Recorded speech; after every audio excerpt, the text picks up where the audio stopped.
ಒಂದೇ ಕುಟುಂಬದ 4 ಜನ ಭದ್ರಾ ನಾಲೆಯಲ್ಲಿ ನೀರು ಪಾಲಾಗಿದ್ದಾರೆ. ಶಿವಮೊಗ್ಗದ ಅರೆಬಿಳಚಿ ಕ್ಯಾಂಪ್ನ ಭದ್ರಾ ನಾಲೆಯಲ್ಲಿ ಈ ದುರ್ಘಟನೆ ಸಂಭವಿಸಿದೆ. ಕುಟುಂಬದ ಸದಸ್ಯರು ಬಟ್ಟೆ ತೊಳೆಯೋದಕ್ಕೆ ಹೋದಾಗ ಈ ದುರಂತ ಸಂಭವಿಸಿದೆ. ನೀಲಾಬಾಯಿ, ಮಗ ರವಿಕುಮಾರ್, ಮಗಳು ಶ್ವೇತಾ ಹಾಗೆ ಅಳಿಯ ಪರಶುರಾಮ ಅಂತ ಭದ್ರಾ ನಾಲೆಯಲ್ಲಿ ನೀರು ಪಾಲಾಗಿದ್ದಾರೆ. ಎಂತ ದುರಂತ ನೋಡಿ, ಒಂದೇ ಕುಟುಂಬದ 4 ಜನ ಭದ್ರಾ ನಾಲೆಯಲ್ಲಿ ನೀರು ಪಾಲಾಗಿದ್ದಾರೆ. ಗಮನಿಸ್ತಾ ಇದ್ರಲ್ಲ, ಶಿವಮೊಗ್ಗದ ಅರಬಿಳಚಿ ಕ್ಯಾಂಪ್ನ ಭದ್ರಾ ನಾಲೆ ಆಗುತ್ತೆ ಇದು. ಕುಟುಂಬದ ಸದಸ್ಯರು ಬಟ್ಟೆ ತೊಳೆಯೋದಕ್ಕೆ ಅಂತ ಹೋಗಿದ್ದಾರೆ, ಆಗ ಈ ದುರಂತ ಸಂಭವಿಸಿದೆ. ಒಬ್ಬರ ಕಾಲ್ ಜಾರಿ ನಾಲೆಗೆ ಬಿದ್ದಿದ್ರು. ಬಚಾವ್ ಮಾಡೋದಕ್ಕೆ ಹೋಗಿ ಇಂಥ ದೊಡ್ಡ ದುರಂತ ಆಗಿ ಹೋಗಿದೆ.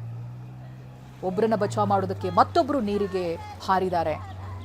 ಹಾಗಾಗಿರುವಂತ ಸಾಧ್ಯತೆಗಳೇ ಹೆಚ್ಚಾಗಿದೆ. ಒಟ್ಟು 4 ಜನ, ಒಂದೇ ಕುಟುಂಬದ 4 ಜನ ಭದ್ರಾ ನಾಲೆಯಲ್ಲಿ ನೀರು ಪಾಲಾಗಿದ್ದಾರೆ.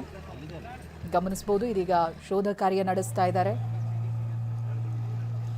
ಬಟ್ಟೆ ತೊಳೆಯೋದಕ್ಕೆ ಹೋದಾಗ ಇಂಥ ದೊಡ್ಡ ದುರಂತ ನಡೆದು ಹೋಗಿದೆ.